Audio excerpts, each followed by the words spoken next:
Hi, welcome to the Krystle Clear podcast. I am so excited to welcome Terry Mitchell to today's episode. Terry is an Austin native, wife, mom of two, entrepreneur, advocate, and the author of The City We Built, Black Leaders of Austin, a children's book honoring the legacies of Austin's Black trailblazers. She's also the founder of multiple businesses and organizations, co-owner of Austin Women Magazine, a member of the Recording Academy, leads the Black Fund of Central Texas and E&Co Tech. Terry's work is all about creating opportunity, amplifying underrepresented voices, and inspiring the next generation. Today, we're diving into her journey, her book, and the legacy she's building right here in Austin. Terry, thank you so much for coming. Thank you for having me, Krystle. It's an honor. I'm excited to tell your story and to just learn more about you. And Well, I'm so grateful. I mean, thank you for doing this. And, I've been inspired by all of the women that have been on the show thus far and their stories. It's just such an intimate conversation and important think pieces. So thank you for what you're doing. I know that this is a lot of labor, to get out. And so we're grateful for you. oh, thank you. I Yeah. appreciate that. Okay, so we're going to get straight into it. Okay. Okay, opening and personal journey. So you're an Austin native, which, girl, not a lot of people can say that because Austin is a city built on transplants. It is. So incredible. Entrepreneur, wife, mother to a community leader. How do you usually introduce yourself when someone asks who you are? Which I'm going to say, I knew you were a bad bitch, but I didn't really know until I started, let me do some real research before I have you on. Impressive. So Thank you. how do you introduce yourself? Because when we got introduced, it's this is my girlfriend Terry, and then we just hit it off. Well, that's the best introduction, right? Friend to friend, this is my girlfriend. But people ask me all the time, what do you do? And I simply say anything that needs to be done. That's just what it is, right? I have always been one that had many tabs open in their head. And, what I want to make sure happens is every single dream, anything that I want to do, I leave it all here on earth before I pass away. So I take life very seriously. I take my gifts, my talents very seriously. I'm a serial entrepreneur. To your point, I'm a mother, I'm a wife first. I have a lot of things that I aspire to do. Even with my resume being so long, I haven't even scratched the surface on what that looks like. So yeah, when people ask me, well, give me your elevator pitch, I'm like, whatever you need me to be, wherever I need to be, whatever I need to do, that's what I'm doing. I don't believe in balance.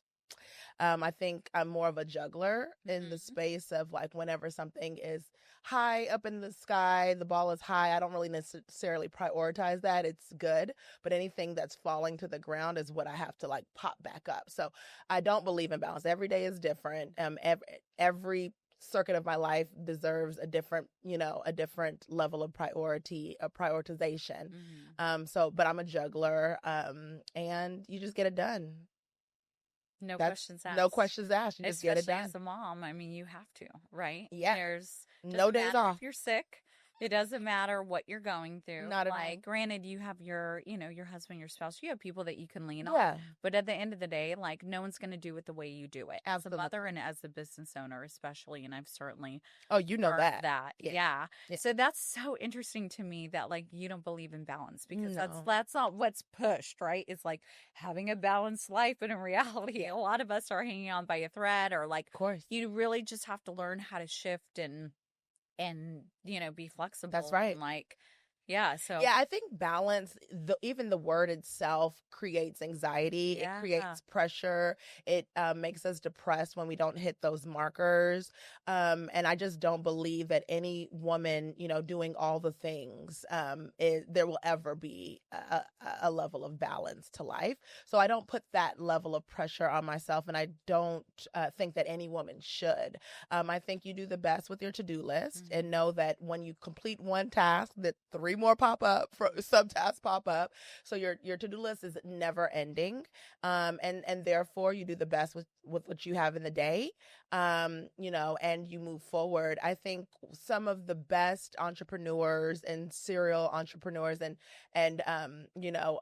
those that are in different spaces, they do really well with delegating and managing both their time and their team. And so for me, that has been how I've been able to grow and expand. I've really spent a lot of time attempting to be a better manager, a better delegator, lifting my team, right?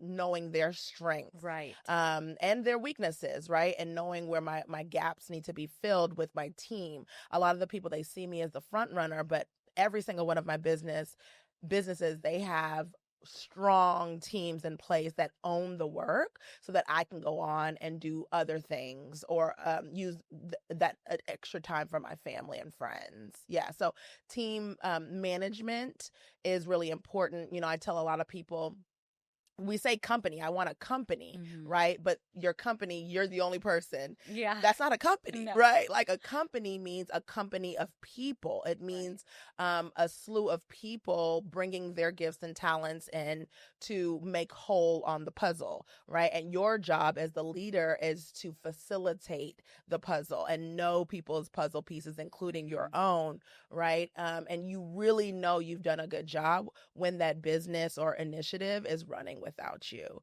If at any time the initiative has to, you have to stay in the business 100%, which in the beginning or midpoint, right, that's standard. Of course you're going to be there, but you should be working your way out and bringing your team in to fill those gaps. That's when you have a running company, not a sole proprietorship.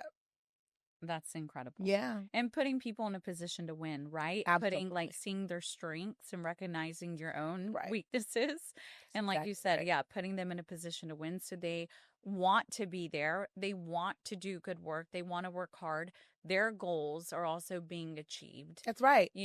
I think that, anyone that comes on to do any level of work wants to do well. Yeah. And so you want to go in as a leader and know that whomever I've put in this position, I've vetted them. I've done my due diligence to bring in the best that I could for this moment in time. And your job is to cultivate them, right? Yeah. They want to learn. They want to be inspired by you as a leader. They want to almost clone you, right? In ways like that when you're a good leader. Right. And so I do go in optimistic with anyone that comes on my team, believing that they want to do well and that it is my job to help to lift them, to raise them, to leverage their gifts and to hone in on their weaknesses and how to, strengthen those as well. Right. People want to learn. They want to do well at the task that's given.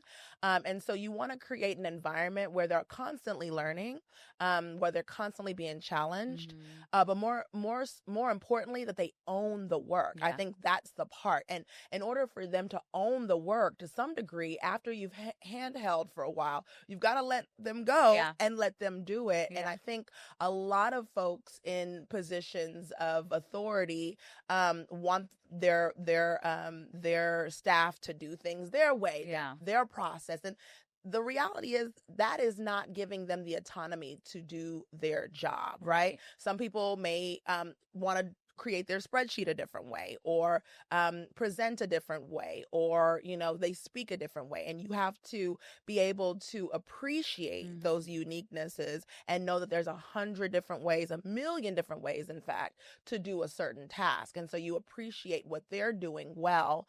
And, if they need to be steered back in a certain direction, then so be it. Right. But for the most part, you want them to own it and allow them the opportunity to do it on their terms, their process. Once they're on their terms and their process, they own that work. Right. That is theirs and they take great pride in that. Right. And you can see high levels of success versus micromanaging and showing and telling them that every single nook and cranny has to be a certain way. Right. That's monotony. That's manufactured. That's not giving them the opportunity to own it. So that is really important when growing an organization or a company at large, is for them to own it, to believe in what they're doing, to see themselves in the work by way of their own processes. And I think I do that very well. I think I do that very well, but it's a constant learning opportunity. So I'm constantly learning books on management and delegation because I do believe that the biggest and best leaders of our time have done that well, and they've grown and scaled their impact by way of their team. Amazing. Yeah. You guys had no idea today is a master class on entrepreneurship. You are learning from the best. So soak it in, take it all in. Well, you're phenomenal yourself. So I'm So honored. I learned in my 20s, you can tell me your perspective on this, but like in my 20s, I felt like women, because I had a couple of women bosses. Yeah. I feel it's either or. Ooh. Either it's the worst experience you've ever had, Yeah. or a good female leader is literally life-changing. Yeah. Like something that you will carry. It's so impactful. Like they can change your life if they give you an opportunity and truly like teach you and guide you. There's kind of no in between. And that's been my experience. Absolutely. I want your thoughts on that. Same. I've had some of the most amazing women mentors, women that have been my managers, bosses, so on and so forth. I've also had the worst experiences with women as well. And I think the threshold for me is whether that leader, whether that woman, that boss is in it for themselves and their own ego, or if they're really legitimately nurturing and lifting us from the bottom to the top, right? I think that has been kind of the silver lining, and you can tell a great leader from a not so great one based on their intent. We very naturally as women are nurtured, but we're told very early in the entrepreneurial, in the career space, that we have to be masculine, that we have to be individualistic, that we have to micromanage. And the reality is that is out of scope in general for women. And when we bring our feminine being to the workspace, you actually see a bigger lift for your staff, and you see a bigger lift for the company as well as, the mission at large. And so I think we as women have to dismantle the idea that you have to be this machismo type of boss, this ruler, dictator, tyrant type of boss in order to be effective. In fact, the best leaders are women that come from it with their heart, that, will lay it on the line. That doesn't mean you have to be weak. I think femininity and weakness has been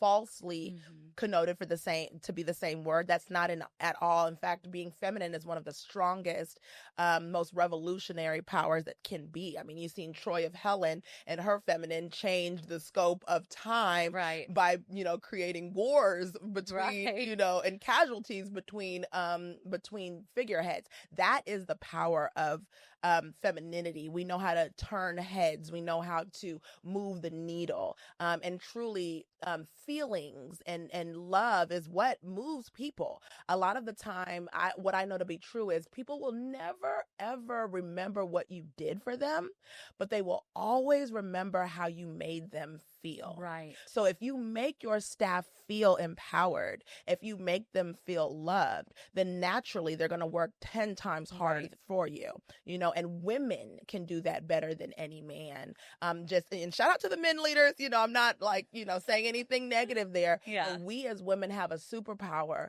that cannot be touched. And we've been told as little girls, as we're moving up the ladder to close that or to shut that door when we really should be opening it even wider. And I realize that, the women that are the best leaders know how to tap into their heart space, know how to bring that to the workplace.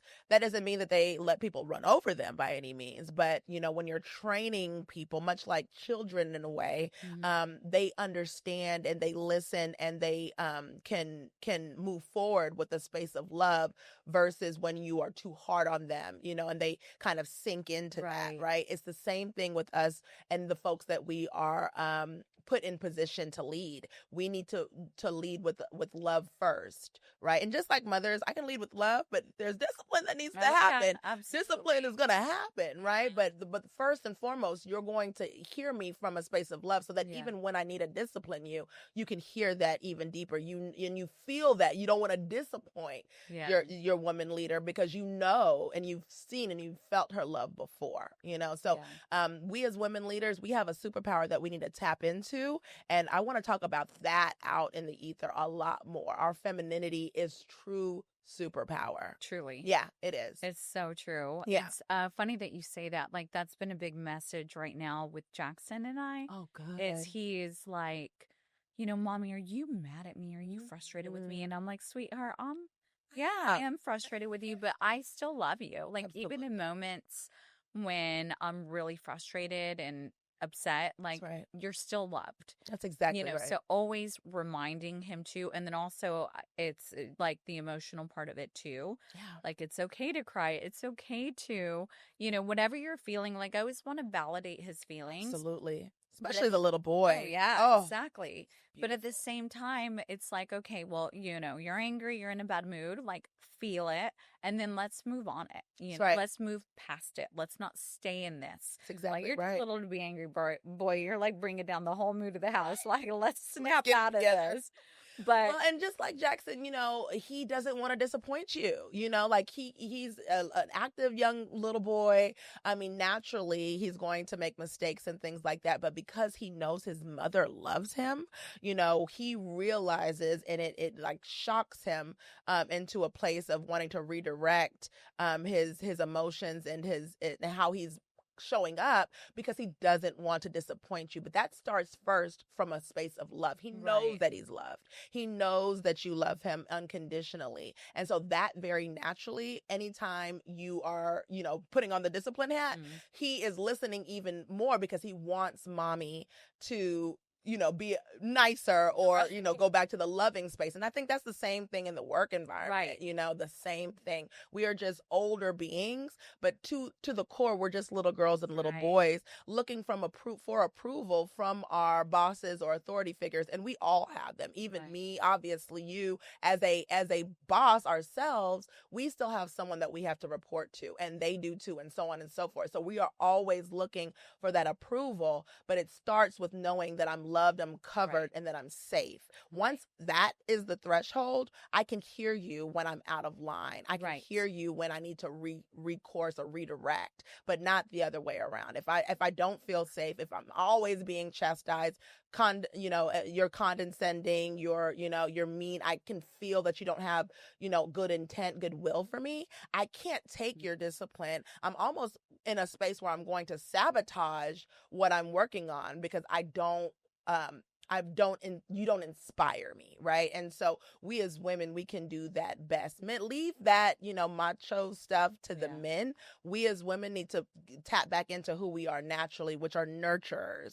And nurturers is who really moves the needle and gets the job. Amen. It's so true. Yeah. So what experiences growing up in Austin shaped your passion for diversity, equity, and inclusion? Yes. Well, my family, we've always been givers. We've always been community servants. I was born and raised in Austin, Texas, right here in East Austin. But my mother and my father, they were born in Trinidad and Tobago, a small island in the Caribbean.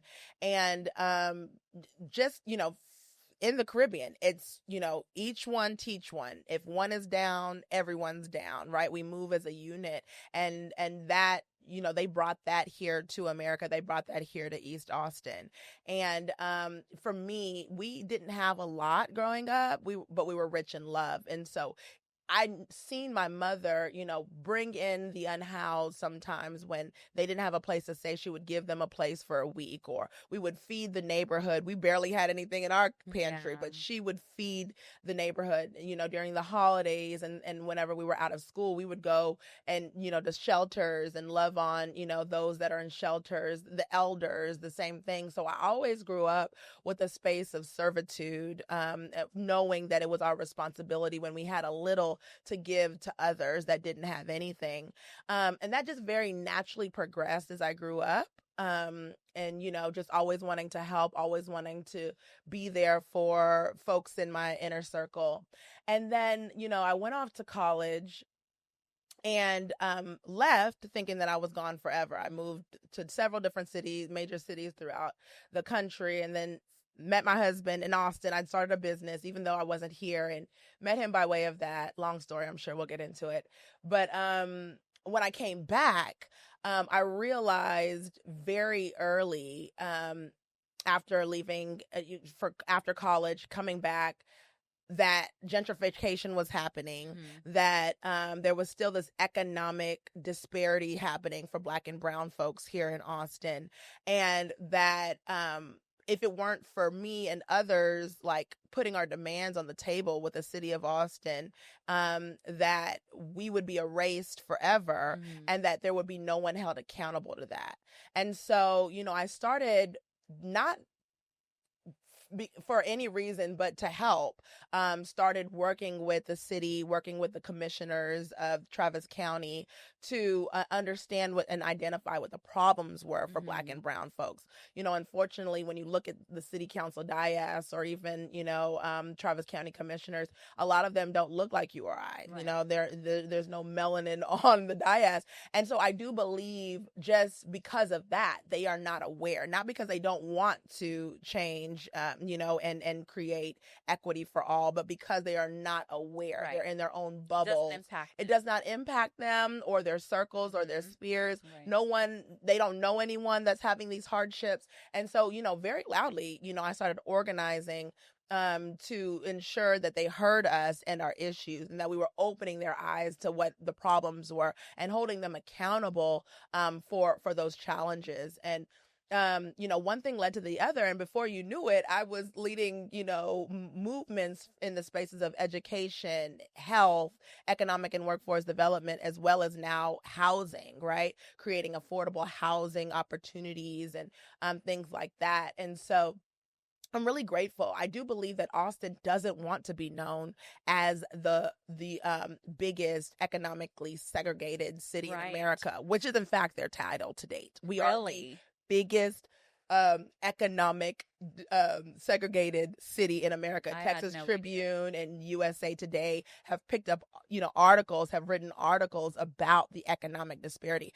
It's not said that the first housing project in America was built right here in Austin, Texas. The Rosewood projects that are miles down the road. That was the very first concept of the projects, right, in America. And now you see that in every city throughout the country, but that started right here in America. That history is not disclosed, and I do believe it's by design. And if you or I didn't know that, I just found this out maybe 5-10 years ago, but lived here all my life. If you and I didn't know that, then certainly those on the dais or others don't know that either. So it is our job to know the history so that we don't perpetuate the problems. It is our job to hold our civic, politicians accountable because they, in fact, work for us. I think there's this thought that we work for them or that, they're untouchable or unreachable. No, we put them in office. Right. You should be able to head right to their door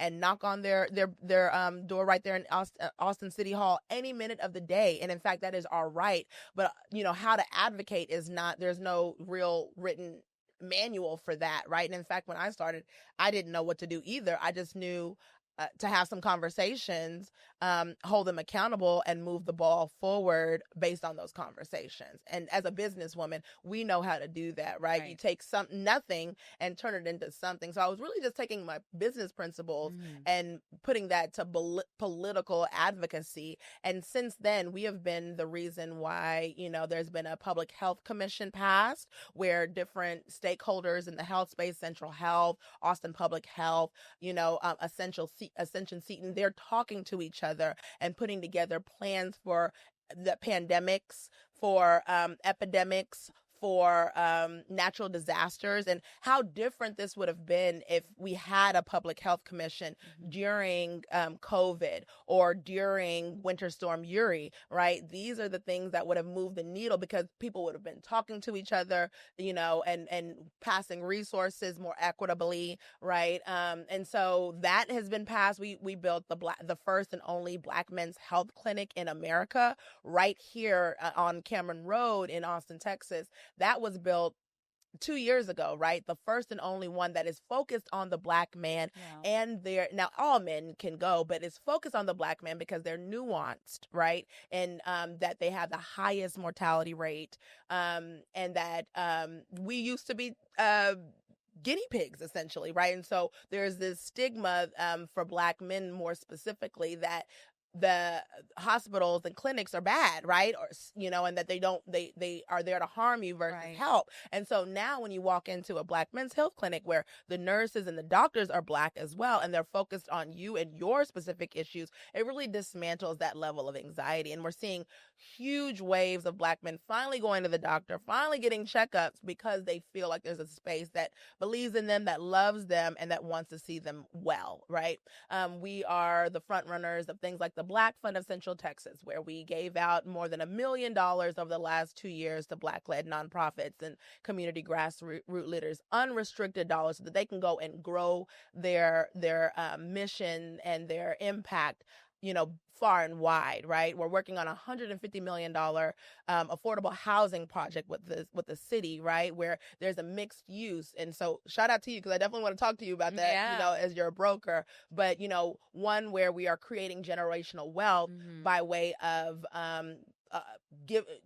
putting people in a position to own a home, as well as, like I mentioned, it's mixed use property. So there is rental property and things like that as well for those that, may have a criminal background or may have low credit and things like that, and they're not normally, qualified for a home. We are working in ways to do that. We're working on we were the front runners of the rights to return policy, where the St. John's housing project that we worked on brought natives that were pushed out of their homes back to Central Austin and had housing for them, because they were the first in line to get that housing, because they were pushed out at one point or another, right? And so, these are a few of the projects that we've worked on, but the impact is great, and I'm really, really proud of what I do.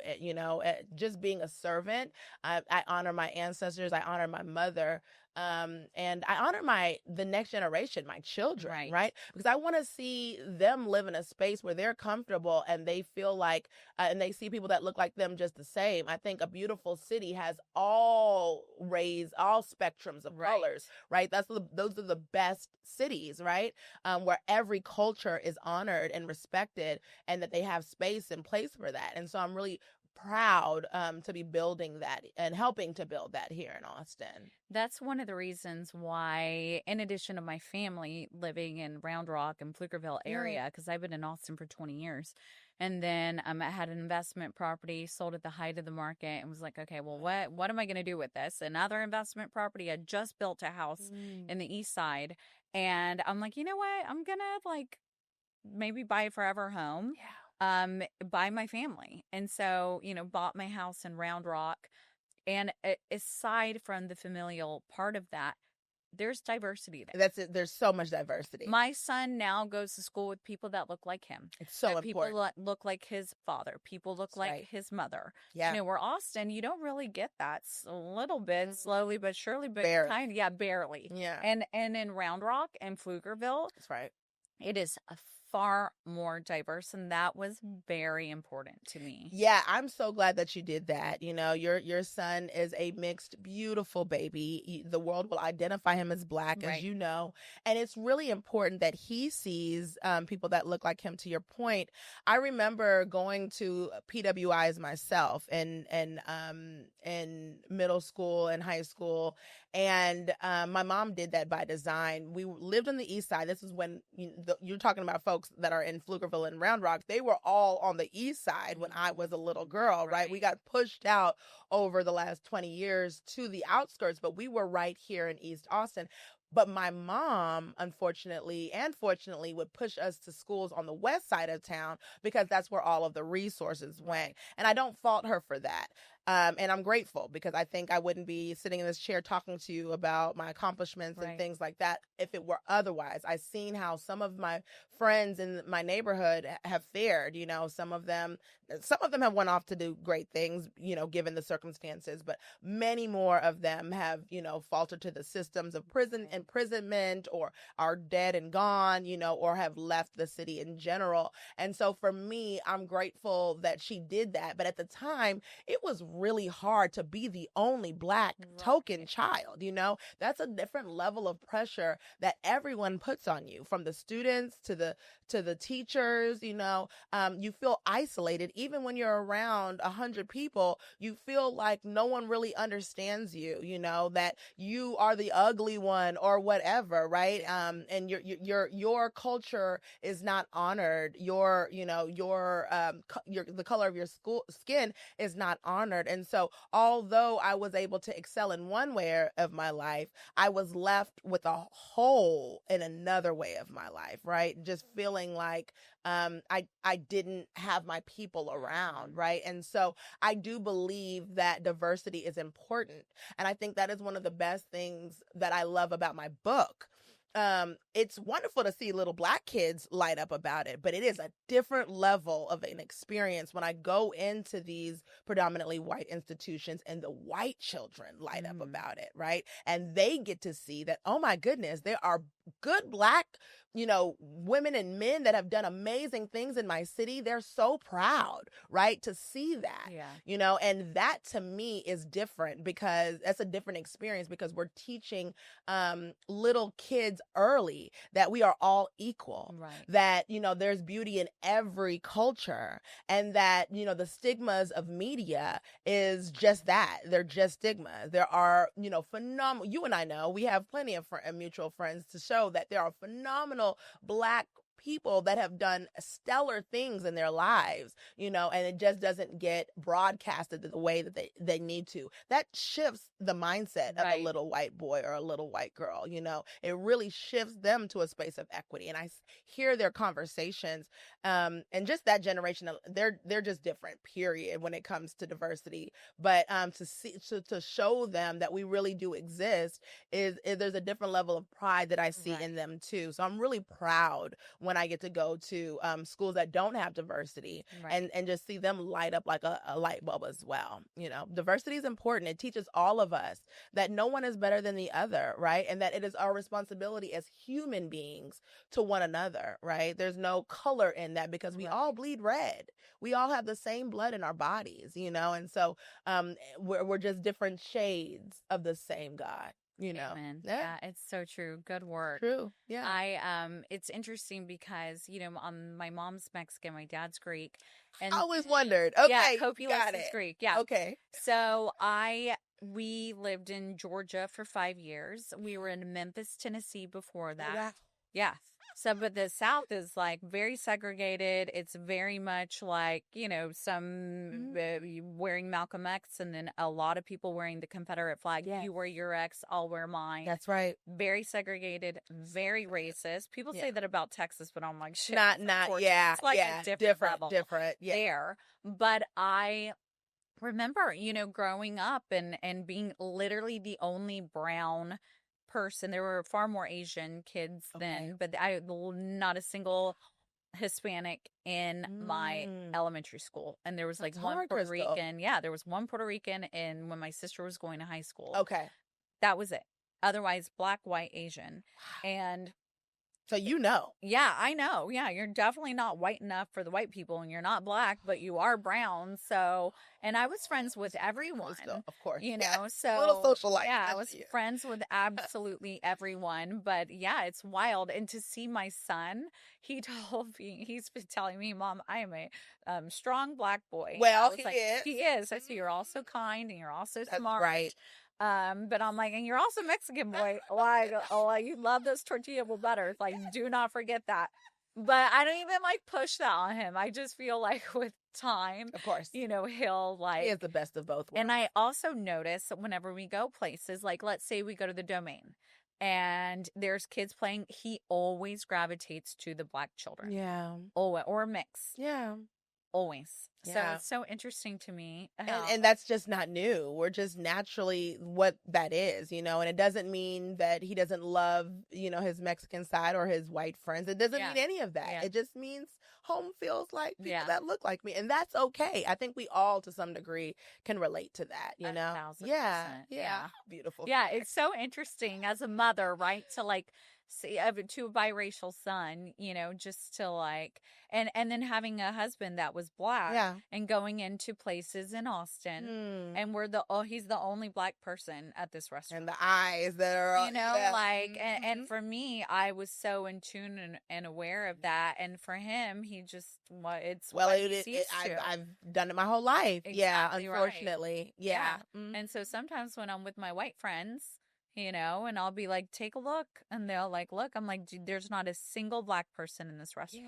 Yeah. And they're like, damn, I'm like, and as a matter of fact, I'm the only Mexican. Like, I'm the only brown person in this restaurant. Which we're so lucky to be in a city like Austin, who is very open-minded and very like inclusive and absolutely love that for us in this city. But there's so much more work that needs to be done. So thank you for your work and your service. And thank you too, Krystle, because, those are hard conversations to have with your friends, right? And say, just take a look around. Yeah. That by itself is revolutionary, right?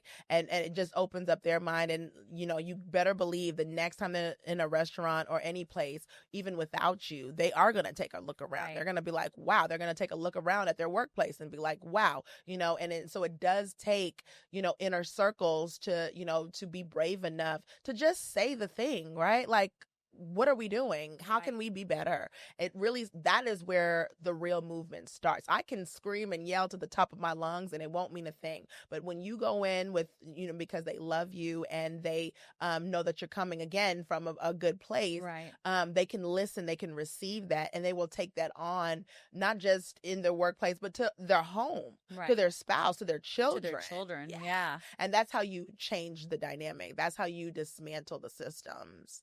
Yeah. So true. Yeah. So how has motherhood influenced your drive to create legacy work? Oh, gosh. I mean, that is my North Star. And I'm sure you could say the same thing. It's something that has driven me even before I had children. I was always thinking, well, I want to set this up for my children to come, right? And now that I'm here, that work is so much more important. I'm good. I've set what I'm going to do in this lifetime for myself. And now it is about my children and my children's children. I do believe anything that I do, be it, philanthropy, community service, be it business work, it is all about the next 7 generations. I'm always thinking about that. How do I impact for my children, their children, as well as the children around them? Mm-hmm. How do we plant seeds that we may never sit in the shade of for the next generations to come? I believe that is biblical, right? That you're supposed to move the ball forward for the next generation, to leave something of inheritance to your children and theirs. And I take that very seriously. I mean, otherwise, what are we doing? Right. Otherwise, you're just here for yourself. You'll come, you'll do your work, you'll die, and nothing is here in terms of a legacy. And so I'm very intentional about that. In fact, the book that I wrote, it was specifically for my daughter. When she was young, we were reading about global figures, mm-hmm. The Obamas and, the Oprahs of the world. But I wanted her to see that, yes, that's obtainable. And I'm sure you'll, aspire to be that at some point. But there are real leaders that came before you right here in Austin that you and me, I need to know about these leaders myself. I hadn't read about them or heard about them growing up myself. And so, that by itself is a legacy item for my daughter and now my son, so that they can see themselves in a city where if you walk into a restaurant, you may not. I wanted her to know, oh no, may not be here, but where I'm standing right here was built because of someone that looked like me, right? So even if we're not in the city right now, their legacy is here and mine is to come, right? All the community service work, all of that is for the next generation. Some of that work I will never see in this lifetime, but I know that the foundation has been laid for them. My businesses, hopefully one day my children will take those over. And if not, that's okay. They'll have something, they'll at least have something to catapult them to where they need to be. And so I think at a certain point, we should all be thinking about legacy. That's all that we have left. It can no longer just be about me or you and that's it, right? It needs to be not just about our children. Right. It needs to be for all Everyone, children. For all children. They are our next leaders. What are we doing for them? And if we're not thinking in that way, then what are we even contributing to the world in the first place, And I also want to, reiterate that impact sometimes does not look like standing up to city council. Impact sometimes doesn't look like setting up 4 or 5 businesses. Impact starts at home. Yeah. Impact starts with being a mother and telling your child, to be a decent and loving and generous human being, to not bully, to care for others. That is legacy work. Amen. Right? Yes. That changes the trajectory of that child's life, which changes the trajectory of every life that comes encounter with him or her. So I think we've got to also understand that impact knows no bounds, and what one person is doing doesn't necessarily have to look like what you're doing. Right. It's all impact nonetheless, but it all starts at home. All of it starts at home. And it all matters. It all matters. Yeah. It all is a ripple effect. What you've taught your child will be what they teach theirs, will be how they encounter the world, will be how they move into school and into their careers. Right. You making them a decent, loving human. Compassionate. Yeah, thoughtful, generous. That changes the scope for a lifetime and beyond, So I just want us to think through, just get clear that impact, to your point, it all matters, and it looks different, but there's no big or large or small or, no, impact is impact. That's period. Such a good message, because I could see how someone listening to this would be like, damn, well, what am I? What am I? Like, what can I do to make a difference? And thank you for saying that. It's so true. And even sometimes more profound, because that's what is going to change the world. That's right. More decent humans. That's exactly that are right. operating with compassion. That's exactly and right. kindness. And wanting to be contributing members of society. Absolutely. So, absolutely. That was good. Yeah. On The City We Built, your children's book, The City We Built, Black Leaders of Austin, has already been published and celebrated. What has the response been like from kids, parents, and Austins in the community? You kind of touched on that, actually. Kind of. Yeah, no, there has been a viral response to the book, and I'm so grateful for that. We just launched last April, so about a year and a half ago. And since then, in that short span of time, we have been picked up by the Texas Book Festival. We are in several schools as a part of their ethnic studies curriculum.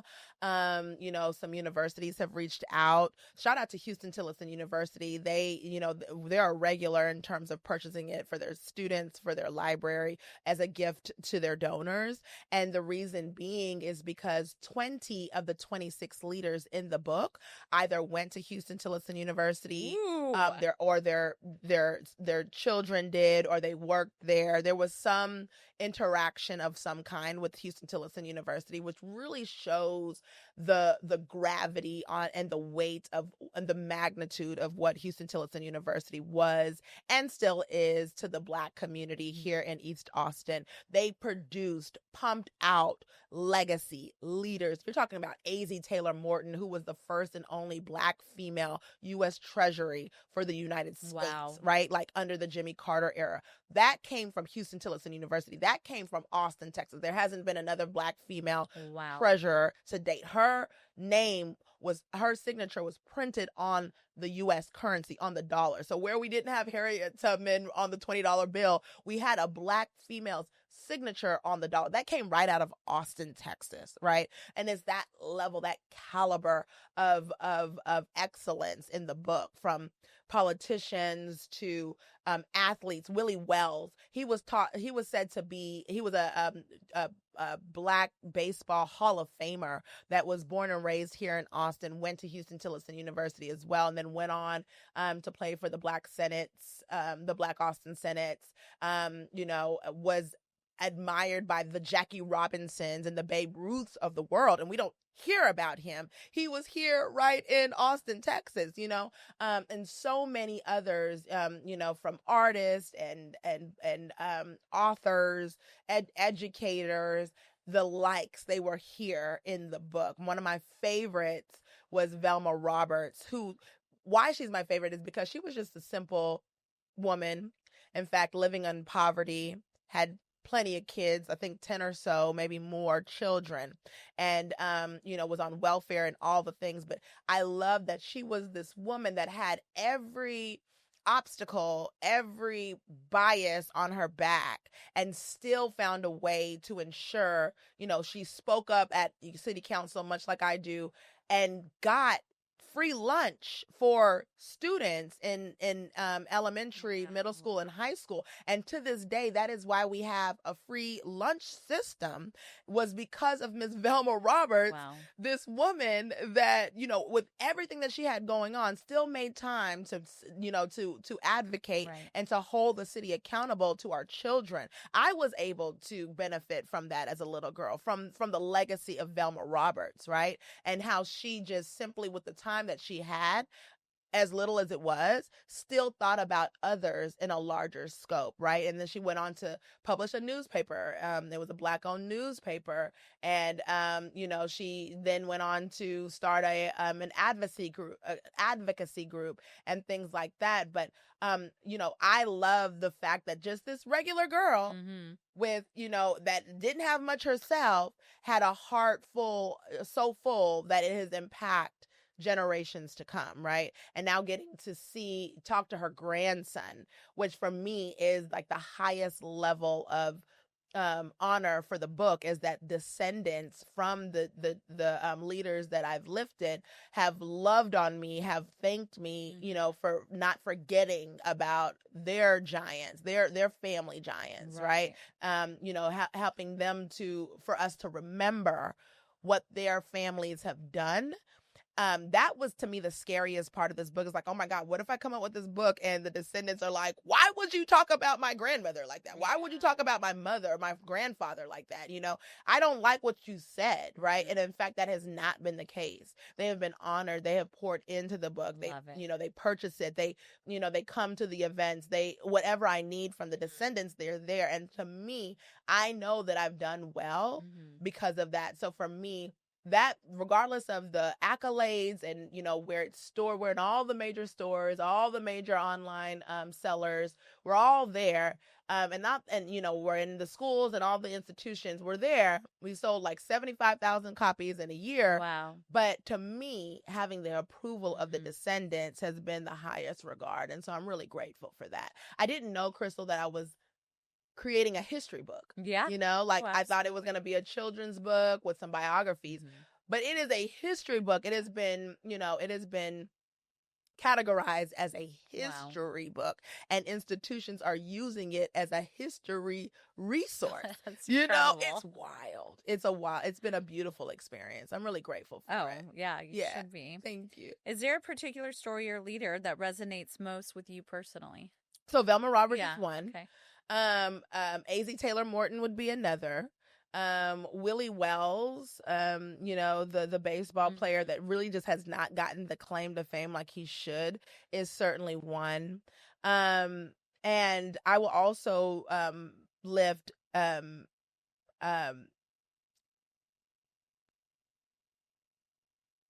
Kirk. There is a young woman in the book. Her name is Mary Kirk, and she was a mother herself, had several children, I think 4. In fact, her son went on to be the first and only Black mayor of Dallas. Okay. Ron Kirk. Many of us know him as Mayor Ron Kirk. And we've seen him in the pictures with President Obama. He's President Obama's best friend. You'll see them going to Africa to hang out with Obama's family and things like that. But that was her son, and people don't know that he is a living legend. You know, I've gotten to hang with him. He loves the book himself. He still lives in Dallas, no longer the mayor, but he was the mayor. But back to Miss Kirk, she was just this beautiful, very, talk about feminine, very feminine being. You would always see her just fabulously decked out to the nines. And, there's conversations about how she would just simply have gatherings at our house with leaders to talk about issues and, to lift and raise problems and ways to solve them. She was the city's mother figure to some degree, and she taught standards to young girls on how they should move and mobilize in the world, and standards to young boys on how they should treat women. I just thought that was beautiful, and because of her legacy, she started things like the Jack and Jill organization that's throughout the country, but she brought a chapter to Austin. She started things like Links as well, which is an organization, a nonprofit organization that does a lot of work throughout the country as well. She was just a brilliant, beautiful, small town girl. And what was really cool was that her husband owned a plane and would have like a plane, like there was Black men back in the 40s and 50s that they all had airplanes, and they had an airplane club, and they would just fly around East Austin, and we didn't know that we had that level of richness in the community. And I thought that was really cool. And so then her daughters went on, and I'm very close with her daughters too, Miss Sandra Kirk and Miss Connie Kirk. Shout out to them. They're huge here in the city. But talking about like when they were 16 and 17, there was a skating rink, Krystle, that tried to come to the east side of Austin. And it was a white-owned skating rink. And they wouldn't let Black people in, although this is where Black people were. And so they wouldn't let us, skate at the skating rink. And so they built the skating rink, and it was Sandra Kirk and Connie Kirk. They were like in their teens. They were going to Austin High, like 16, 17 years old. They started a movement where they would rally different Black organizations around town. And every hour of the day for 2 months, people would be picketing outside of that skating rink. Do you know, Krystle, by the 3rd month, the skating rink owners picked up their bags and left the east side, right? Because they just couldn't have the support. The white patrons wouldn't come because they didn't want to deal with the drama, and the Black patrons would not let up. Every hour on the hour, day and night, weekends, it didn't matter. They were rallying around that, and so they just picked up their bags and closed up the shop and went and left. And so it really speaks to the magnitude of unity and organization. And it was these young high schoolers doing the same thing. The same thing with Miss Kirk. Barton Springs pool, we couldn't, as Black people, we couldn't swim in Barton Springs pool. Miss Kirk put a stop to that. She advocated, and because of her advocacy and several others, they desegregated Barton Springs pool. I did not know that. As a little girl, I went to Barton Springs pool all the time, all day, every day. But I am there because of that legacy, And so again, I love the Velma Roberts. I love the Miss Kirks of the world because they were just regular folks. They didn't have big fancy titles. They were just regular folks that really, truly moved the needle for our people and made their voice count. Right. And were seen and heard because they wouldn't let up. And then what they did transcended into their children, who is still moving that work forward, who shut down a whole skating rink. You know what I mean? Like, come on. So, it's that level of power and just regular, decent human beings that really motivates me. And I'm grateful. I'm honored to tell their stories and keep them alive. Yeah. Incredible. Yeah. So you've launched multiple businesses and initiatives, from the Black Leaders Collective to Glam Beauty Bar. What thread ties all of your work together? The thread that ties all of my work together would be, one, wanting to disrupt every single space possible and ensuring that spaces like tech, you know, it show we are represented in that space. So, you know, wherever there's a, you know, a good old boys club, quote unquote, I am there to help to dismantle that, and for everyone to see that Black excellence is in every facet of in every industry, and that we're not just the workers, we're the bosses too, and that we can do amazing work as well. And so I think that is the thread. I think it's also about ensuring that little black and brown children see that they can do and be any and everything that they want to be, that they shouldn't pigeonhole themselves to one career or one position. You can do it all if you want to, right? The world is your oyster, and I want folks to see that. People are like, they always want to pigeonhole me. Terry, why are you in that lane? Why are you in that lane? I'm going to be in every lane that I could ever dream of, you know, and I want my daughter to know that too. I want women to know that you don't have to be one thing. I think a lot of women, they go into one career and they're scared to move out of it because it means starting over. Start over. Do it. Go for it. Yeah. You know what I mean? Your wildest dreams could potentially be behind those doors, you know? And so I want to show folks that you can be anything. And for me, I think what's not said is that I fail more than I succeed. That part. Yeah. I mean, I have maybe 4 successful businesses, but I probably started closer to 20. Yeah. You know what I mean? And had to close them too. And so I don't see failure as a loss or a bad thing. Right. I see failure as a stepping stone. I see it as an opportunity to do better the next time. I see it as information, as a learning lesson, never as, you know, a reason to quit, right? Only an opportunity for me to do better in my next venture or in my next thing. And in fact, I do better, right? Yeah. I take those lessons with me, and then I'm able to build upon it. And I think life is a journey. Throw it at the wall. See what sticks, you know? I don't want to leave. I can't say it enough. I don't want to leave this life on my deathbed wishing that I would have done this or I could have done that, you know, and I was scared. No, do it scared. Right. Do it with no resources. Yeah. You know, and 9 times out of 10, I do it. A lot of the projects that I've started have been multi-million-dollar projects, and I didn't have $1 in the bank. In fact, negative sometimes. Yeah. You know what I mean? But you do it anyway, and you put one foot in front of the next, and somehow the universe will open up what the next step is for you. You just don't worry about the 10,000 steps. Just take one. Just take the first. The challenge that I find so many people, they like want perfection or want everything to what is that? Like, exactly. Like aligned. And it's like, absolutely, it will never be there. It will never So just go for it. You're better to, I've said this a million times on this podcast, but I truly believe it. You're better to have tried and failed than to have never tried at all. 1,000%. And also, one of my favorite sayings is like, this is what the other side of fear looks like. And greatness is on the other side of fear. Right. Exactly right. Happiness, like just fulfillment, you know, just so many things are on the other side of that. You just have to go for it. Take the leap. Do it. One step. I tell that was brilliant, by the way, Krystle. Brilliant. I tell people all the time, if you were to do just one thing toward your passion a day, one thing, you would have done 365 things in a year. You do 2, you've done more than 700, right?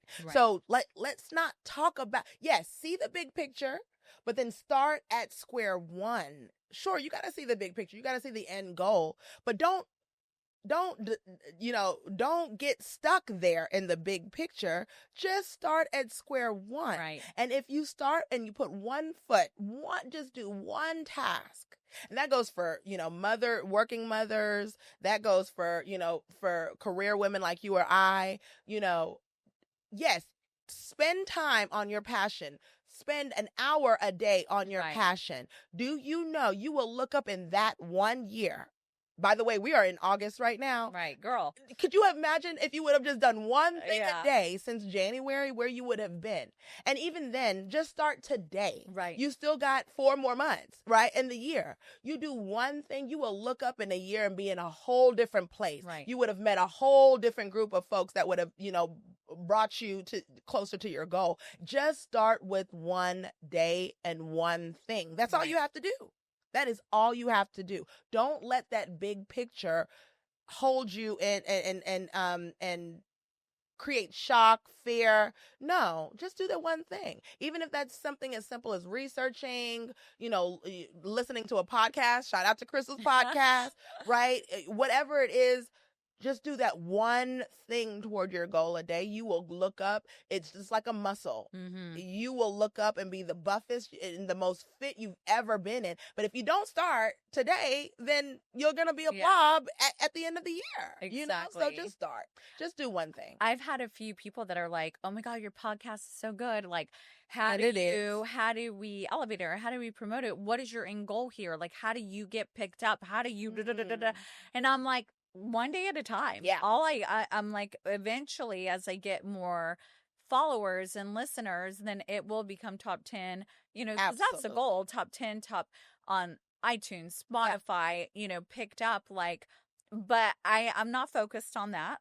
That's the goal. I'm just going to continue to do this and continue to record and invest the time that I have available. I don't have all the time in the world, but it'll be fine. It is fine. It'll be fine. I be number one, and you're already number one to me and so many, right? I mean, the work, the podcasts have been so rich, so intimate, so deep. I look forward to them, and it inspires someone. If I'm inspired, that you've inspired 5 to 10 more at the least, right? And so just focus on that, to your point, right? And everything else will fall in line. And it is, you're already several episodes in, you're already doing even better. We were just teasing on like how your first podcast experience, you didn't even press play, right? And now look at you got it going on. Logistics are covered. And so it really you get better and better every single time that you do it. Just do one thing at a time. That's it. Yeah, aim it. It's so true. Yeah. So take that. Don't be, paralyzed by fear. Just go for it. It's gonna be okay. And I promise you it'll probably be better on the other side. It is. So, as co-owner of Austin Women Magazine and co-chair of the Black Fund, what moments of change or breakthrough stand out to you most? Okay, Austin Women. Let's start with Austin Women Magazine. So I'm so honored to be a part of that brand. They were 20 years. They had been publishing women in business, career women, for 20 years before I came in. I remember being 19 years old in college and saying, picking it up at HEB and saying, what is this? One day I'm going to be on the cover of this. Like, this is insane. This is amazing, right? And being inspired and looking forward to a new issue every month. I was a fan first. And then I went on to get a social impact award from Austin Women Magazine in 2018. And that really introduced me to Melinda Garvey, who is the founder and first owner of the magazine. And we became friends. And then I'd seen her again at a leadership conference in 2021. And she was telling me how she was ready to shift gears and start some other things, and that she was considering selling it to a California brand that was wanting to buy it out. And I was like, whoa, California, come on, hold on. This is an Austin local based about Austin women. We can't sell this to California. They can't live that story. So I started to pitch to her, what would it look like? Just because I'm always thinking, outside the box, and I said, what would it look like for you to open this up to women, diverse women? I know that's important to you.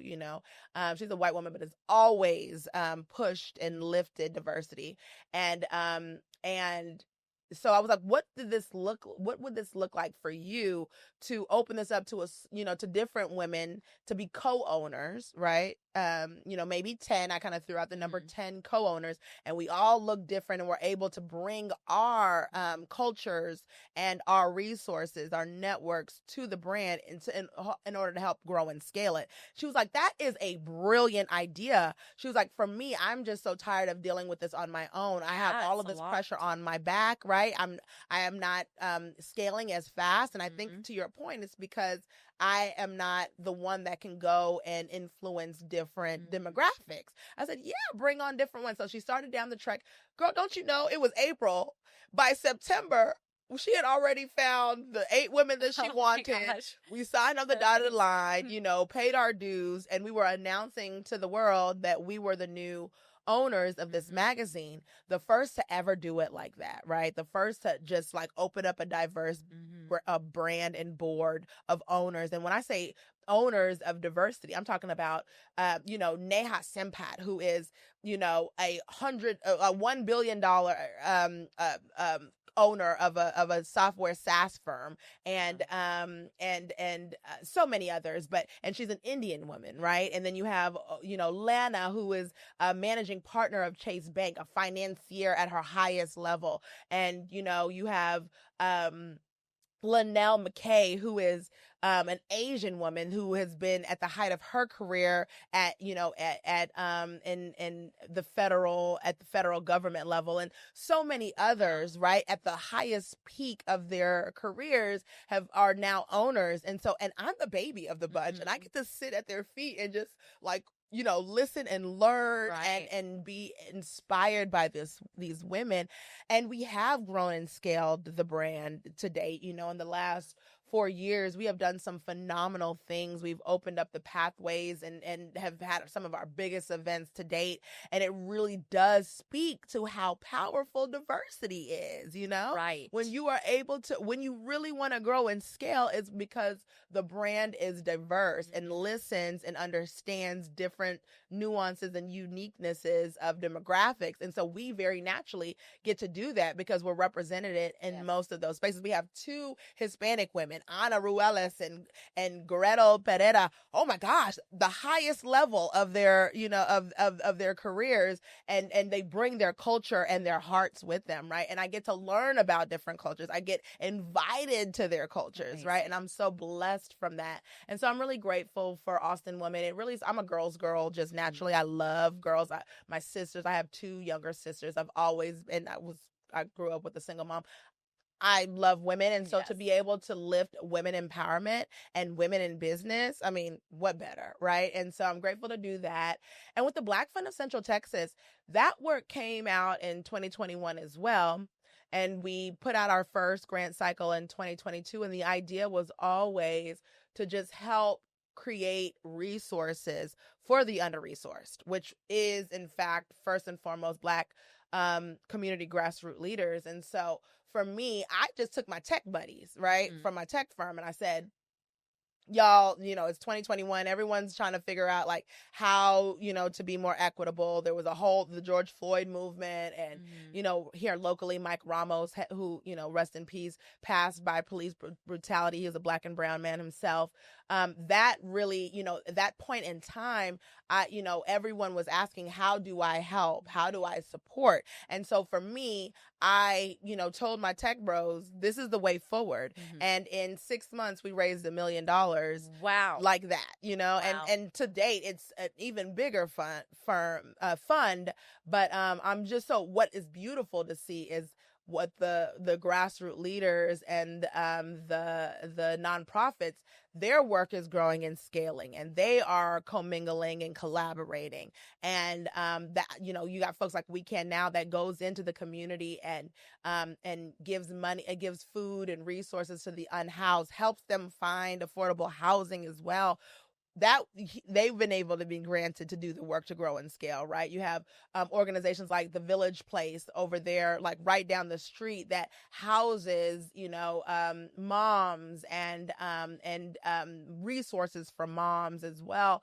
It's just, it's just a beautiful organization, and I'm really, really proud to lead it and to fundraise. It's just another way for me to give back to my community and to break barriers, and barriers being access to money, because we know what we need to do, but if we're not given the resources to grow, which we usually aren't, then we can't. So more than the access, we are teaching them how to work together, and we're just giving everyone hope.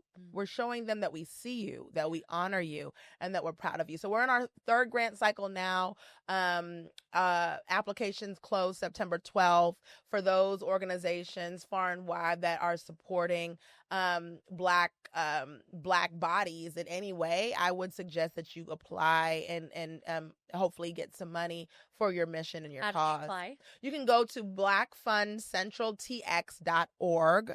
That's the blackfundcentraltx.org. And the application is right on the front page. Amazing. Yeah. So what are some of the biggest challenges women and minority-owned businesses still face in Austin? And how do you see progress being made? Yes. Wow. It's so wild. I think that the challenges for women of all colors and then of course minorities are the exact same. And the data shows that women, no matter if you're white or any color, you're still dealing with some of the same issues that people of color are dealing with. And number one for me is going to be access. I call myself an economic activist, an economic advocate, because I do believe that women are brilliant. I believe that people of color are brilliant. But if the powers that be, say at banks or philanthropic institutions, are overlooking you and your talent, then you're not able to grow and scale your mission and your impact. And that is, in fact, the truth. We as women can go into a bank. It doesn't matter the color. You can go into a bank right now and they will not give you, the likelihood of you getting a loan of any kind is little to not, right?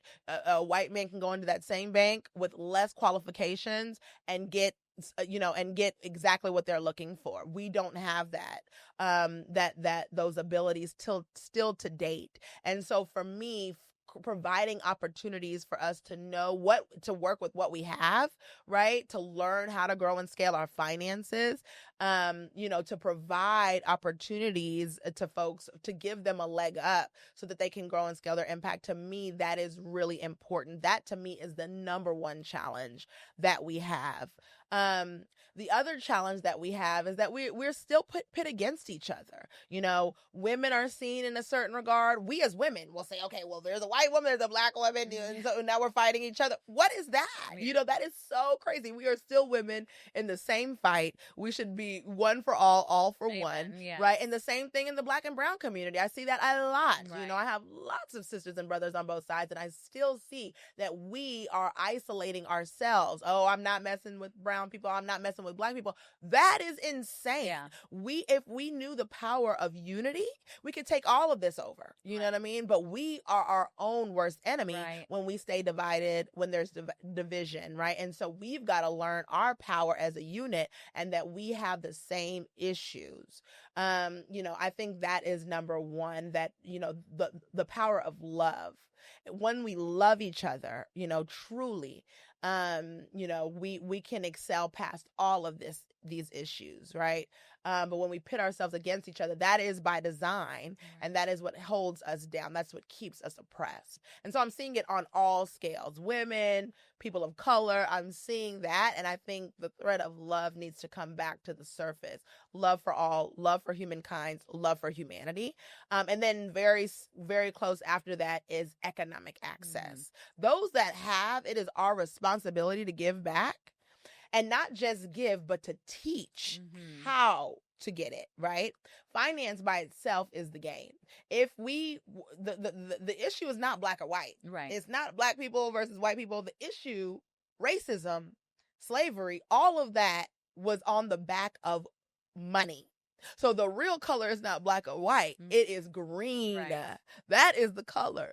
And the moment we start to teach our children how, about stocks, bonds, about entrepreneurship, financing, how to balance a budget, how profit and loss statements, when we start to teach them finance, you break barriers toward hundreds of centuries of challenges, right? Just teaching them finance. And so and women, right? That stuff has been kept from us. And in fact, till the 1970s, we couldn't purchase a home without our husband. Wild. We couldn't have a bank account. That just stopped in the 70s, y'all. Yeah. You know what I mean? So we're now talking about like the glass ceiling and trying to get as much as men, but it hasn't even been a full generation that we were able to be independent on our own. We had to be wives because of of survival, not necessarily love, right? And so that is going to take a new rewiring. And it does mean that women have to learn how to better finance, how to double their money, how, learning, what it means to have stocks, how to leverage, the markets and things like that. Being our own bosses, being our own entrepreneurs, those are new concepts. And so to some degree, we've got to learn it, but we've also got to give ourselves grace in the learning process. Going back to women and, finances, it is, girl, having been divorced 2 times. Well, Krystle, yes. Let me tell you. Yeah. I am so grateful that I had the power and ability to get a divorce, to go, like when there's things like infidelity or just like emotional abuse going on. Oof. I think about with my last one, I stayed and tried so hard for so long to make it work for the sake of my child. And and then finally I woke up and was like, okay, I'm really going to mess him up if I stay in a toxic relationship. Right. I have to put myself first, and made the choice. And that was difficult. So I can't even imagine women that have no resources and they are literally stuck in horrible situations. Krystle, and I hear it all the time, and God bless every woman that is in that current situation. Yes. Our hearts go out to you.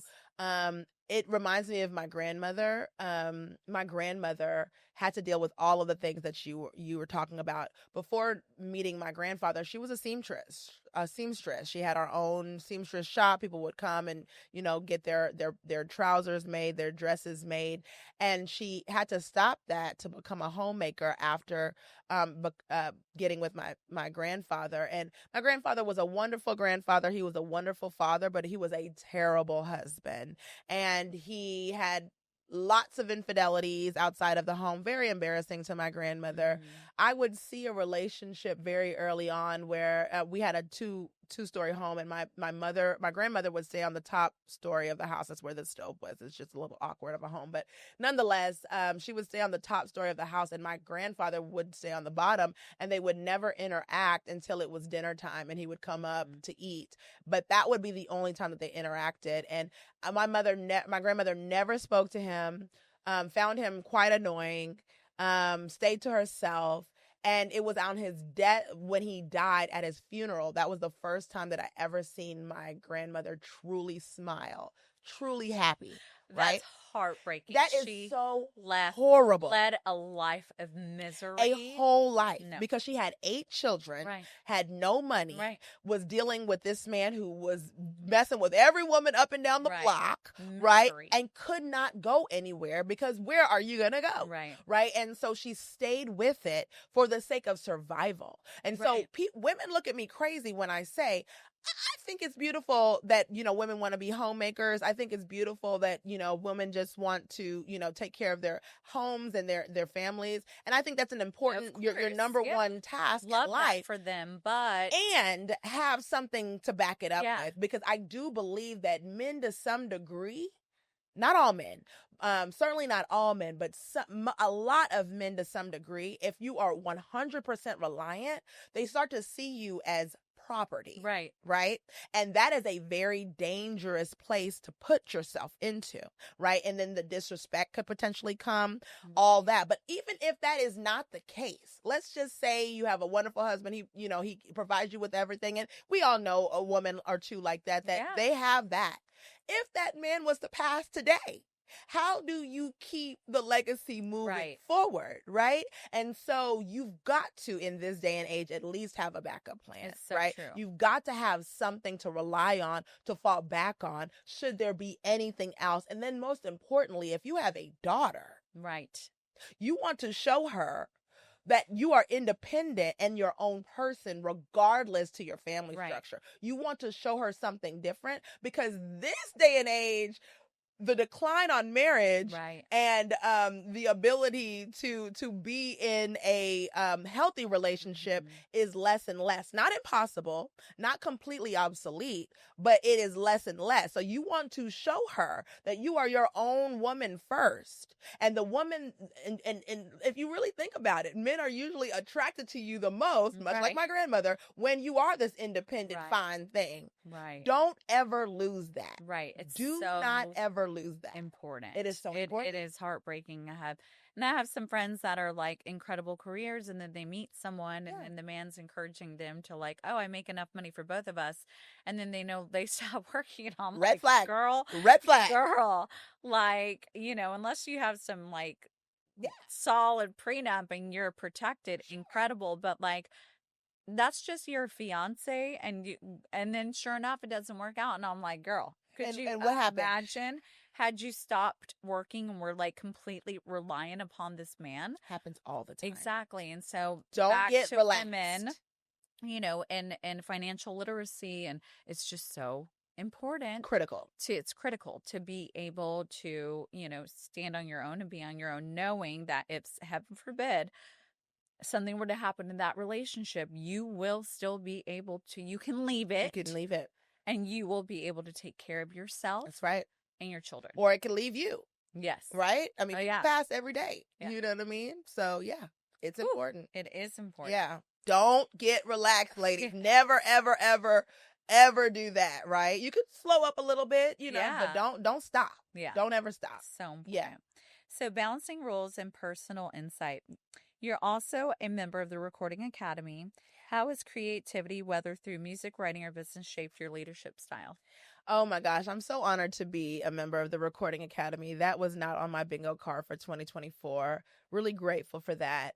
And I love being able to open the pipeline for Central Texas musicians to get to see the big stage, to see the big honors, to navigate the Grammys and all of that. I'm really proud of the work that we're doing in that space, even in the short span of time. But going back to your question around creativity, I think creativity is the nucleus to it all. I think that creativity and art in any facet of the form, right? Be it drawing and painting to musical art to this podcast. This is creativity and real action in real time. It really sets you up for all of the big things. Critical thinking, problem solving, being a confident leader, being able to see things past its current form, its current perspective. That is all a part of creativity, right? And that is something that each and every one of us has from birth. We were born with creativity, and everyone's caliber of it is different. Everyone's creativity comes to the world differently, but we are all creatives to the core, right? And so I do believe the most creative folks are the most successful, not necessarily by way of money, but successful in happiness and fulfillment, right?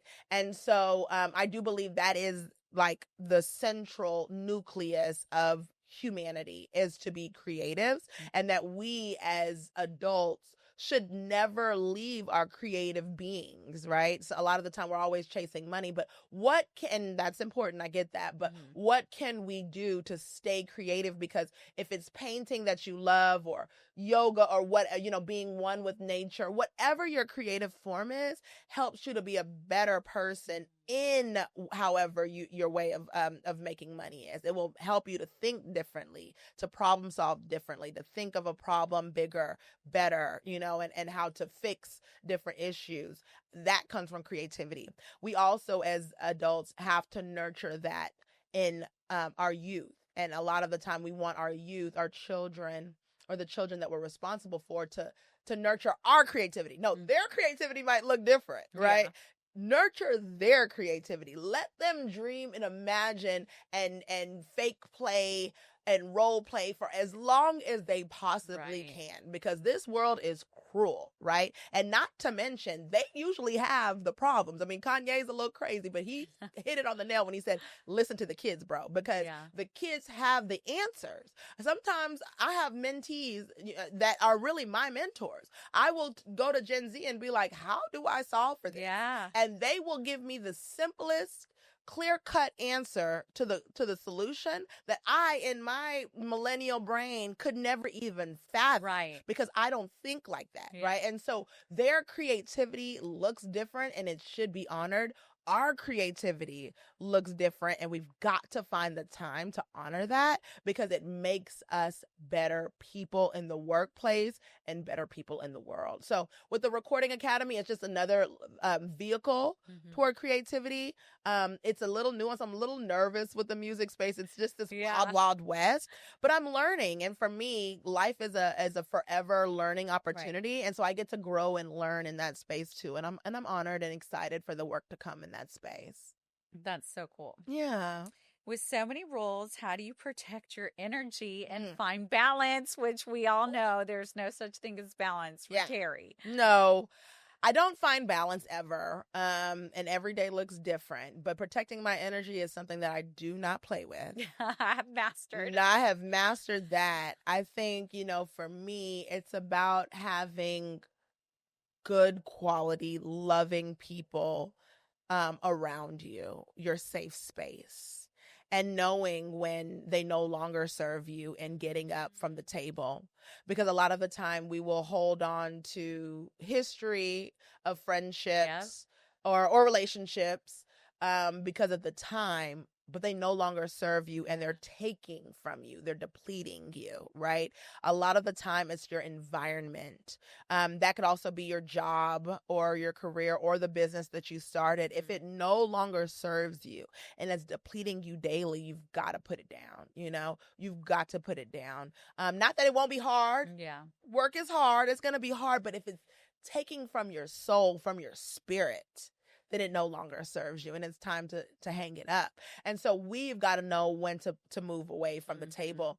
A rose can flourish, but it's because of their environment. Right. If I put that same seed in the ground and it's not good soil and there's no sun, right, that seed will no longer grow. It doesn't mean that they're not a rose, that's not a rose seed. It means your environment has decapitated your growth. And a lot of the time that is what's happening, is that we put ourselves in environments for the sake of whatever, right? Status, history, whatever, when the reality is it is sucking the life from you. So for me, I'm very, very open to energy. I'm receptive to when my energy is shifting. And the moment I'm feeling like, oh, this is not my environment, I will get up and walk away. I don't believe that there's any bad people. There's only bad places. Right. So that, for number one, be very clear and open with your environment. You don't need a whole set of friends. I'm grateful to have a lot of friends, but if you have one or two, you're blessed. Yes. You know what I mean? You don't need a lot. And so I think that is the number one thing. I think secondly, it's about rest. Yes. Sleep. Oh my God. It's so, especially as women. Sit down. I feel like we have to recharge. We are not, rested mentally, emotionally, physically, we are no good to anyone, That's especially exactly right. our children. Absolutely. So important. I mean, people are going crazy, legitimately losing their minds because they're trying to be everything to everybody and everything at every place. Our bodies have been rewired to believe that if we're laying down, that we're not productive, that I'm being lazy, right? It took me literally 3 years. I'm just now finally coming around to feeling like, oh no, this feels good. Yeah. But it took me 3 years to rewire my body and my brain to know that rest is healthy and that rest, I am worthy of rest. My whole life, I started paying bills in my home since I was 13 years old. I grew up with a single mother. So for me, I have always been on the go. Yeah. I have always been running. I've always been, rushing to the next thing, starting this next project, doing this next thing, being there for this person, being there for that. I was to a fault. I almost lost everything, my marriage, right? My businesses, because I was exhausted mentally, physically, emotionally. And so 3 years ago, I took the trek of trying to lay down and rest and couldn't, Krystle. Yeah.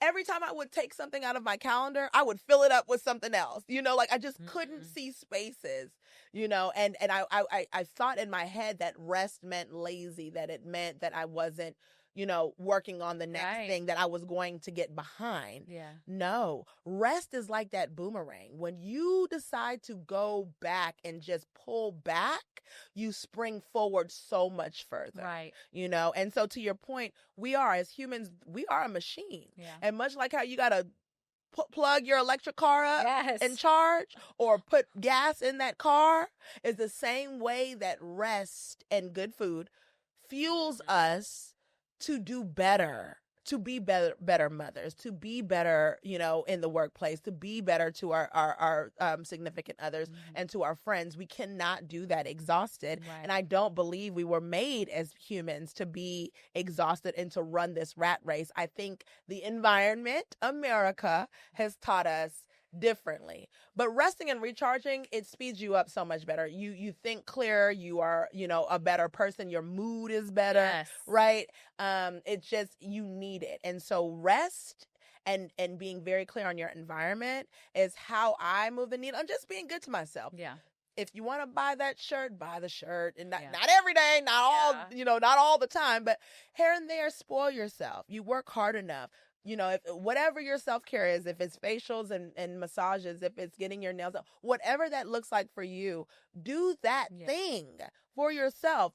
Put that in your regimen at the very least once a month. You should be doing something for yourself, because we as women, we're always giving. Right. You've got to pour into yourself now, you know what I mean, in order to be a better person for everything that you are building, and so for me, I don't take that lightly at all. My rest, my self-care, my environment, and the people around me, I don't take that lightly at all. And balance, no, I don't. I can't express that enough.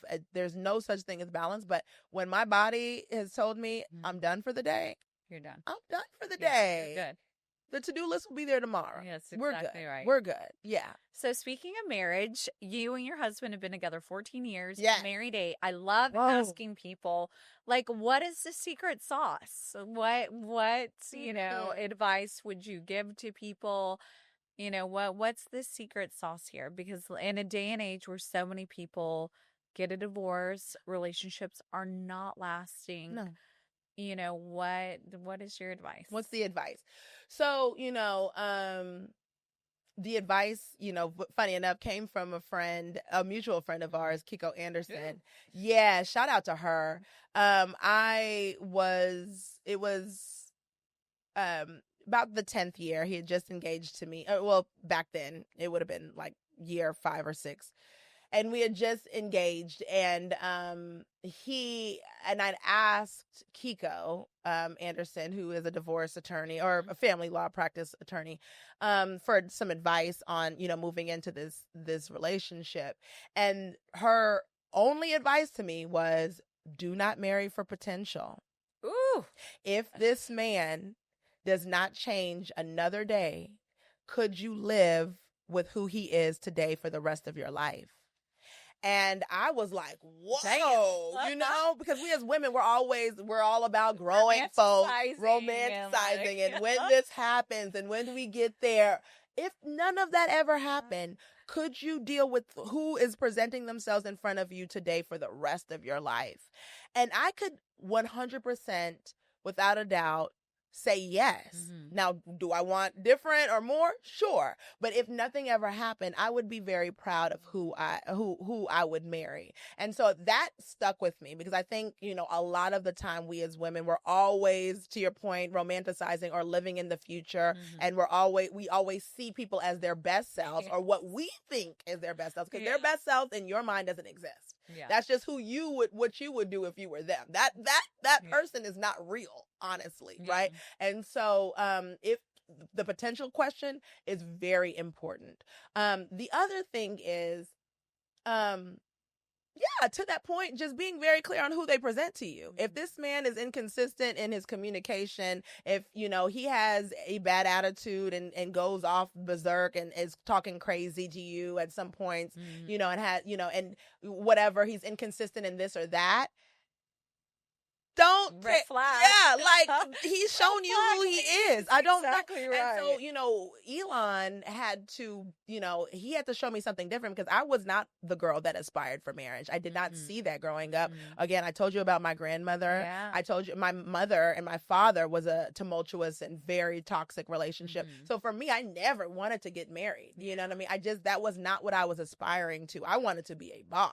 I wanted to be independent. That's who I wanted to be. And Elon just came along, and I say saved my life because I was also on a wild track, right? Like just doing all the things, living my best life, hurting men. I hurt men because I was hurt by my father. So I took that as a way to get back at him, just, the mind and whatever. But so for me, I was not in that headspace, but he's just a patient, loving, very kind, very generous man. He showed me that early. He took my baggage, right? And he held them in both hands for me, and he has been that. He was that then, and he is that now. Now, does that mean that we don't have our issues? Hell no. We definitely have, we have our challenges, right? A lot of it is on me, right? And, just how I need to get over my trauma. And then of course he has some too. He was abandoned, early from his dad too, and never really had father figures in his life or figures on like what good marriage looks like too. So we had to work on it. But I think just knowing who he was to the core as a loving man was enough for me. Knowing who I was to the core and, whoever I do love, I'm going to love fully, and I'm going to try to do better and I'm going to hold myself accountable to doing better, I think was enough. And then getting together and getting married, you have to know that you are going to change every single day. He is going to change every single day. Right. And you have to make space, both for you all to grow together, but also for you to grow separately. Right. You have to honor who he is in the next year. He has to honor who I am 5 years from now. And I think we've done that beautifully. He does not get in my way or my growth. He's my biggest supporter, right? I've been in relationships and I've seen relationships where the man or the woman will be jealous of their spouse or their loved one, or, try to sabotage their success. That was not us. We built our tech firm when we were just girlfriend and boyfriend. We left our corporate jobs on the same day, scraped, almost got evicted, did all of that together. So for us, we're a real team. Yeah. We're a real team. We've seen that beforehand, and we're a real team now, even with the ventures that we do together and the ventures that we do separately. We are a real team. I think you got to keep God in the mix too. You've got to have a source for each other, a spiritual source, without it being inauthentic. And you've just got to take it day by day. Some days I do not like my husband, but every day I love him. You know what I mean? Exactly and that is just that natural for relationships, for friendships. When you have the commitment that divorce is we're just not getting divorced. Yeah. If I don't like you, you take your time. I'm going to take mine. We can come back together if it takes a week, if it takes a month, because some people are like, oh, don't go to bed mad. That is ridiculous. Yeah. I don't know where they got that. I guess I'm not going to sleep for the next Well, I guess I'm up for 2 weeks, whatever. Yeah. Right. I think the saying should say, don't go to bed without letting them know you're mad. Right. They should know you're mad. Like if they're in the other room or in the same room and they just have no idea that there's an issue, that could be challenging because you're holding and harboring that resentment. The passive aggressive too. It doesn't work. Too much. It doesn't work. It's toxic. It is. It's too much. It is. For you, for the other person, I am going to word vomit before I hold. That's exactly right. Anything in, because I just let it Nick's out. Always like, stop overthinking. You're overthinking things. And I'm like, I'm expressing absolutely everything so I don't overthink. That's exactly right. Like, that's what this is. That's gold. And it's important. Yeah. Because I'm sure I'm going to go to bed with anxiety or whatever. But like, I have to get it off my chest. Get it off your chest. So was in a relationship in my 20s. He was 10 years older than me, and he was so passive aggressive. Sick. And it would read that resurfaces. Of course. Because people try to act like everything's okay, and then a week or 2 weeks later, comes up again. Yeah, it comes up and you're like, wait, what? And like, how do you get over? How do you move the needle? How exactly. Do you heal? It's just not okay. So I agree with that. No, yeah. Let them know that you're mad. Let them know why.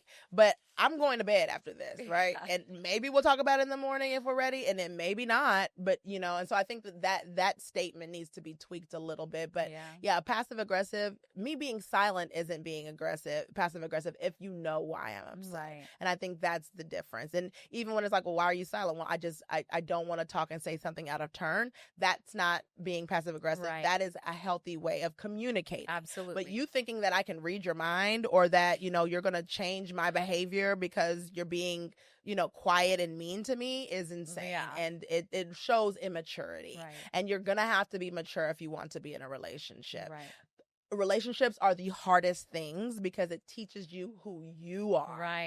Right. It's not even about them anymore. The relationship is a mirror to you and how you respond, right? And how committed are you to making things work? And the reality is, Krystle, I am so proud of you for leaving things that no longer serve you, because we will try to the death of ourselves sometimes. It takes both people. If both people are not willing to, you know, to stay in it and to commit to growth, then you've got to go. I can't do it by myself, you know, and you're not being a good partner to me, right? Which means that you essentially hate me on the low. Yeah. You know what I mean? You really don't even like me. You don't even like me. Yeah. It's so true. You know, so, but yeah, I think from the onset, just get clear on who you got in front of you. Don't romanticize the situation. Who are they showing you? You know, are they consistent? Are they showing up for you? Do they support you? You know, all of the other things can come. You can build all the other things. Right. But to the core of them, are they a good human being? That's the person that you marry. Not the glitz, not the glam, not the how they look, not this or that, what they have. Yeah. None of that matters. How do they treat you? Are you free around them? Do they want the best for you?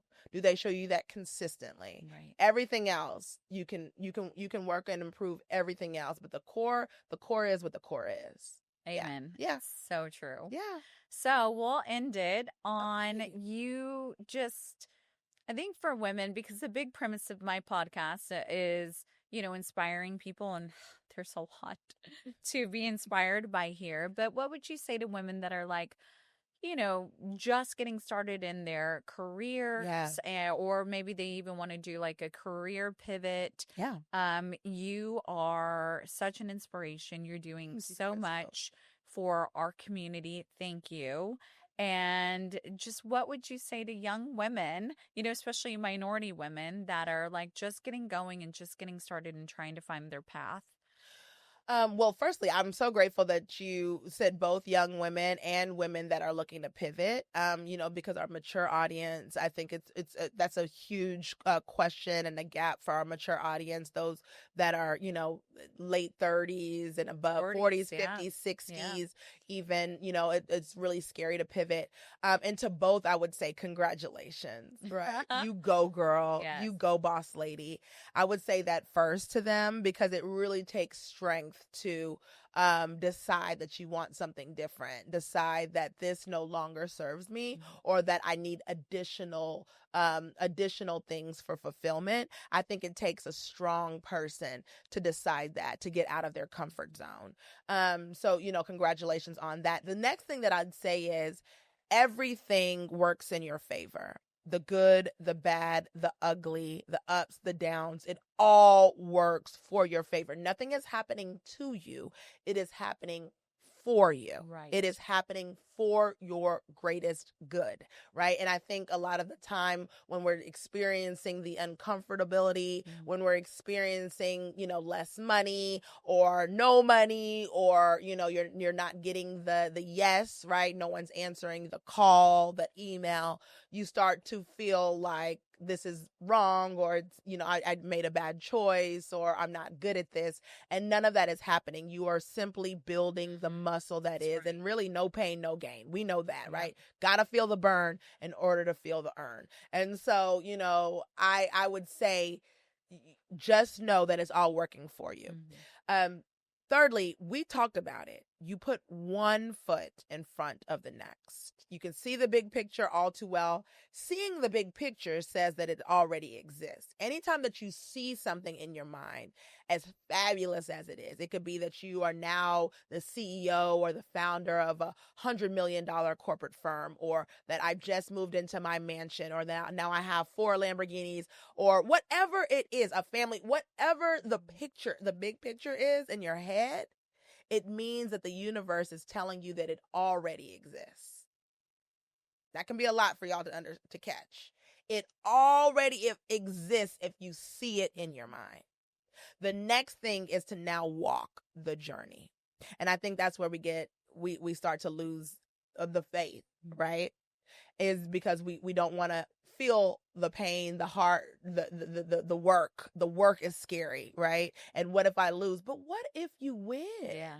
What if you fly, right? And no matter if what you wanted looks differently, you're still so much closer to something that you wanted versus if you would have never done anything. So just walk. I can't express it enough. One thing a day is 365 things. 2 things a day is more than 700 things in a year. You will be in a whole new place in just 1 year if you just start walking. And lastly, to the walk, it is a journey. Everything is a journey.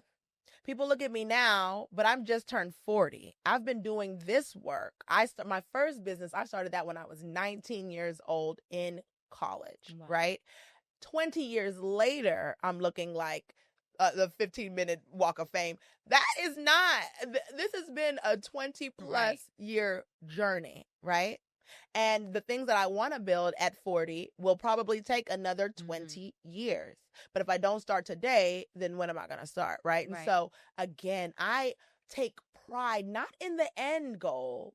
I really, really enjoy the journey. Yeah. I enjoy the work and learning about where I'm at right now. I enjoy the people that I meet that pour into my dreams, right? And how I can pour into theirs, those relationships, right? I enjoy the small building and how it slowly starts to grow and create something big, right?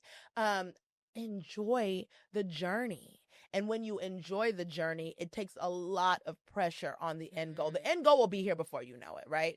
20 years has flown like that, right? Like it just, I can't even believe it. Yeah. I can't even fathom, that, my God, I'm already here. And wow, the things that I built back then are now budding, right? But I've genuinely enjoyed the journey. Oh, I'll do one last. Failure is not a bad thing. Okay. Again, it works in your favor. I cannot reiterate that enough. I am living proof with 2 failed marriages, and I'm so grateful for my journey, my son. Exactly. The biggest blessing and gift of all. And now I found a partner, and I've never felt more seen, more loved, more valued. I've never been happier. And all of this led me in your favor. And it's right on time. Right on time. It's always on time. It always works for you. 2 failed marriages, and now you are in a successful relationship. It is all worked for you, and we've got to know that in business and life, in relationships, personally, it all works. Any trauma, any hurt, any pain, even the things that I was dealing with my dad, whatever, all of it works for the greater good of myself, right? And all of it works for the greater good of you. So congratulations. Take the walk, take the leap, one thing at a time. Enjoy everything. Take it all in. If you're in a corporate space right now, any handbook, I used to hold on to my handbooks, all of the procedures, the processes, I would take that in. And I knew that I was going to move that toward my businesses, right? It is all working for you. Wherever you are right now is where you're supposed to be for where you're going, right? So just take a breath. Take a walk, rest when you need to, wake up tomorrow, do it again. And before you know it, a year comes, you're in a bigger space. 5 years comes, you're even bigger. 10 years comes, you're the biggest thing that has ever walked the earth in that industry. So just do the work one day at a time. That's what I'd say. I love it. Thank you so much. This was so good. Thank you so much for what you're doing. Grateful for you and love what you're doing, girl. Love you. Thanks, friend. Love you. Bye, guys. Thanks.